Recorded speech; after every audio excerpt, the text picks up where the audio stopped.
G'day guys, we're on the 6th episode of our mini-series, and I'm Dan from Certified, and we've got Goran. Hello. And today we're talking about solar panels, or photovoltaic, PV, That's right. as it's referred to as a technical term, and technology. And what we're looking at here, this is actually a panel from last year, so 2023. Yeah. So basically panel technology changes almost quarterly. As far as new refinements and efficiencies, and also features and design as well. So it's always evolving, like, continuously. So if we go back to the original inception of solar panels, was it 1976? Was it? I think from memory. I might get the young fella to put an edit up if I'm wrong there. I think it was designed by a Chinese guy in the Australian Sydney University, solar panel technology.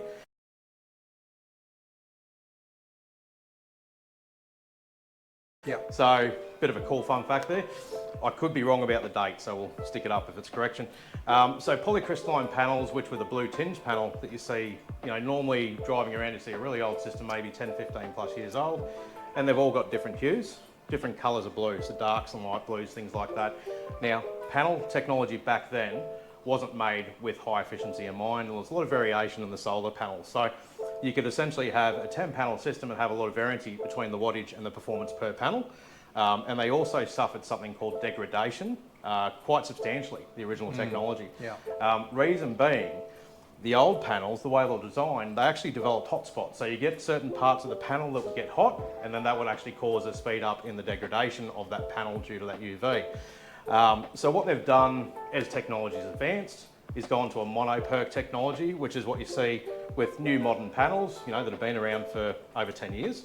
And that mono-PERC starting to push out to being widely available, where basically it's got a better heat dissipation built into the cells, and it's also a more consistent manufacturing process of the silicon wafers that represent each individual kind of module on that cell itself. So mono-PERCs, the way they work is the hotter they get, they actually absorb the heat in the middle, and then they dissipate the heat evenly. So they look completely different under a thermal camera. And the reason they've done that is obviously climates like Australia, where you've got really high heat days. You don't want the system to drop in efficiency the hotter it gets, which is counterproductive to solar panels.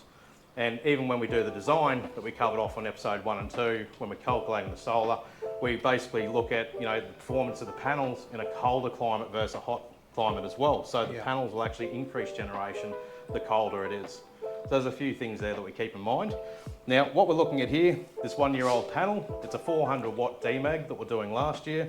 They're a split cell mono-PERC, and we can see a bus bar, if you want to zoom in with some fancy camera work there, running through the middle. So essentially the top and the bottom section, or the bottom and the top, the way that's pointed at that, is split up in between two segments. So if there's a bit of shade on the top of the panel, it's not going to really pass on that performance drop down here. Okay, so shade's a big thing that we'll cover later on. Now, if we look at the back of the panel itself, and the module efficiency on these, we're around about the 19 to 20%. That's right, yeah, cell efficiency, and we'll spin this around. Which way we're going to go? Yep. That way? Yep. Okay. So we're looking at the white backing of the panel. Obviously, this has been kicking around the showroom for a while. White backing, so we've got our inputs, so it's a positive and negative connection down on the bottom here, if you want to zoom in a little bit. So all your panels are going to be hooked up in series and daisy chain. So you'll have positive, negative, positive, negative. That's how that flow works. Conventional solar panels, even quite a few manufacturers now, this year in 2024, are still using a conventional white backing. Now, what we've done, we've basically brought in a lot of other manufacturers and options that are dual glass. So dual glass means it gets rid of this white backing on the back of the panels, but it also gives you a stronger panel because you've got 2 layers of thick glass, which also starts to make it certified for impact resistance, hail damage, cyclone ratings, things like that. So it's a much more durable product. But the biggest difference is you can actually pick up generation on the back side of the panel, which is pretty cool. Yeah. So, situations, you maybe explain a situation where generation on the back of the panel might work. Yeah, if you, for example, decide to have a ground mount stand for the panels, then of course it increases the performance. You need maybe tilt brackets to tilt up the panels on a typical 5 degrees pitch on a skillion roof. That increase the performance of the panel. So this is the latest technology, and as far as what we can see, well, not so much this one. that one No, will be. exactly. The new ones with the bifacial solar panels, it's going to be the future from now on, I think. 100%, yeah. So basically anything in our product range, regardless of the brand, we obviously pick all the big manufacturers, tier one, which, basically a Fortune 500 manufacturer company, they're going to be around for the life of the warranty. Yeah. And even the warranties on the panels, because of the improvement in technology and durability, like these here, these are a 20-year warranty. Yeah. Now the panels we offer in the range offer a 25-year parts warranty and a 30-year performance guarantee as well. So we might have a quick look at the difference on a You dual go glass. over there and I'll put this back again here. No worries, Yep. I'll spin.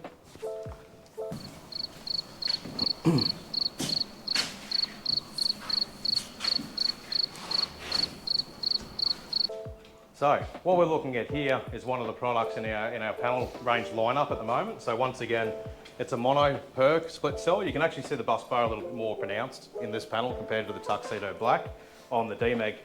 Now, so it offers the same functionality, but the cells have actually become more efficient because it's actually a N-type mono PERC, which has literally just come out in the industry.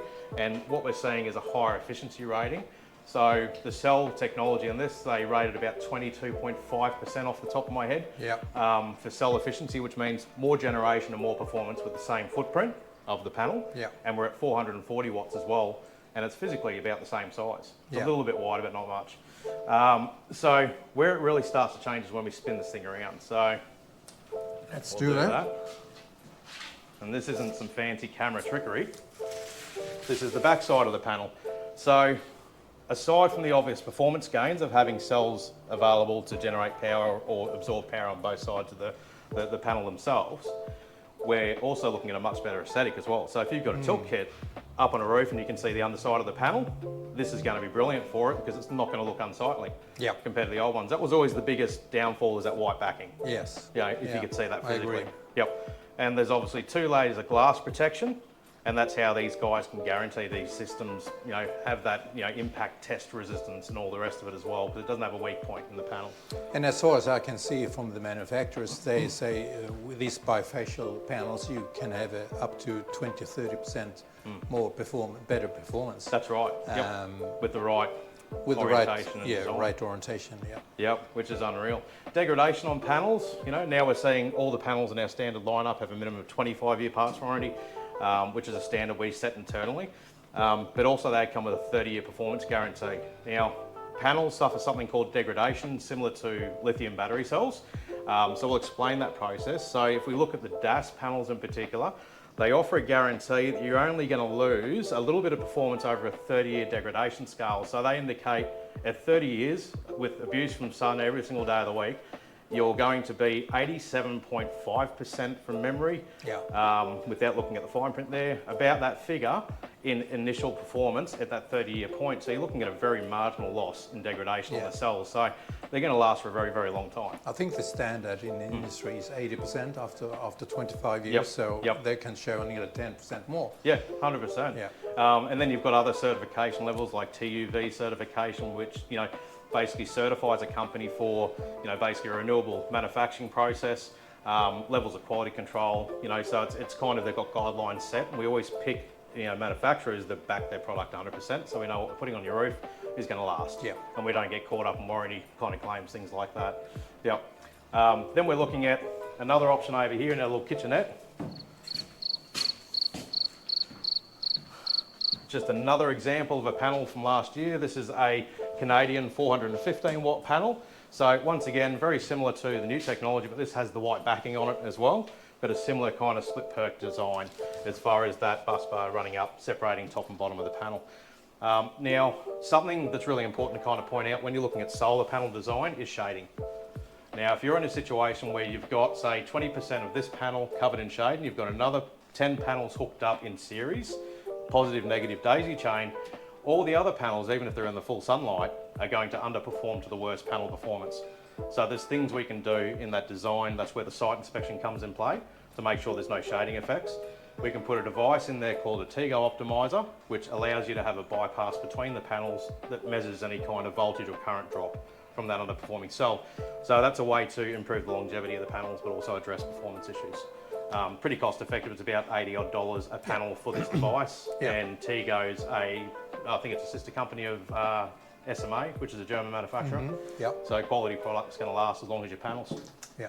But I suppose anything you'd want to add to? Now, I think we covered the most important things with panels. And as Dan pointed out, so many things is happening in this industry. Every month we see new panels coming. And we try to be on top of it, but at the moment, I think what we just presented here with the DAS panel is the top of the range, and that's what we're using today. 100%. And things like affordability, warranty backup, all that stuff comes into play with our product range. So yeah, basically, if you're looking at other panels as well, we do have options. We've got 𝐏𝐴𝐵𝐾, we've got Longies, we've got Canadian Solar, quite a few manufacturers available out there. It just comes down to what you want to spend and what you expect out of that brand.